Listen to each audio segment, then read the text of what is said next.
We like to pretend this all started with a mental health crisis. But if you follow the trail far enough, you realize the diagnosis wasn't the beginning, it was the cleanup. After World War II, the West experienced a cultural explosion. Economic boom, GI Bill, suburban migration. For a while, the nuclear family reigned. 2 parents, 2 kids, 1 car in the driveway. But then came the upheaval. The sexual revolution, the rise of second wave feminism, psychedelic counterculture, civil rights protests, and a radical turn toward personal freedom and self-actualization. We dismantled the old scaffolding, religion, marriage, tradition, often for good reason, but we never replaced it with anything that could actually hold people up. Instead, we told the next generation, you don't need a village, you just need yourself. And a lot of people crumbled under that weight. By 1980, the U.S. single-parent household rate had doubled from 9% in 1960 to over 20%. Today, over 1 in 4 kids are raised without a second parent in the home. And statistically, those children are 4 times more likely to live in poverty and far more likely, to suffer adverse childhood experiences, abuse, neglect, instability. Not because single mothers are bad parents, but because the job is too big for one person to do alone. Then came the next stage in the cycle. The government stepped in, not to fix what was broken, but to label it. When we ended welfare as an entitlement in the 90s, replacing AFDC with TANF, we didn't eliminate poverty, we just changed the rules for surviving it. And suddenly, low-income parents, especially overwhelmed mothers, found themselves having to prove their child was disabled just to receive enough support to function. Enter SSI, IEPs, behavioral flags. ADHD diagnosis, autism spectrum placements, emotional disturbance labels.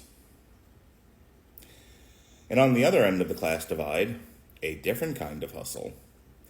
Middle and upper middle class families pursued gifted testing, private evaluations, and ADHD meds.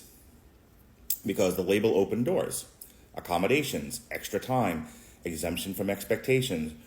Whether the child needed it or not became secondary to the access it granted. Meanwhile, the diagnosis machine kept growing. The ADHD and autism clinic industry hit $65 billion in 2023, and it's projected to double by 2030. Quick Zoom screenings, online prescriptions, medication delivered to your doorstep in 3 clicks. Sound familiar? It should. It's the same playbook Big Pharma used during the opioid crisis. Take something real, something serious, and sell it until it breaks. But here's the worst part. We didn't just over-medicalize individuals, we institutionalized it. We built entire systems that not only function if the person in front of them is labeled, coded, and treated, even when what they really need is structure, support, and family. We like to say we believe in individualized care, but most so-called treatment plans are copy-paste templates written in bureaucratic code. CBT for everything, Zoloft for everyone. One size fits all repackaged as personalization. It's not medicine, it's menu service. This isn't just bad policy, it's a philosophical failure. Because when we replaced the family with systems, we told people the state could raise their children, regulate their behavior, and manage their pain. And then we act surprised when the next generation can't cope, can't function, and can't feel anything that isn't already pre-labeled in a DSM code. Mental health care isn't failing because we lack resources. It's failing because we treat suffering like a customer service problem. As long as we keep selling therapy like aspirin, we'll keep getting sicker. Not because we don't care, but because we've forgotten that real care is earned, held, and shared, not outsourced, not prescribed, and definitely not sold to us by the same machine that broke everything in the first place.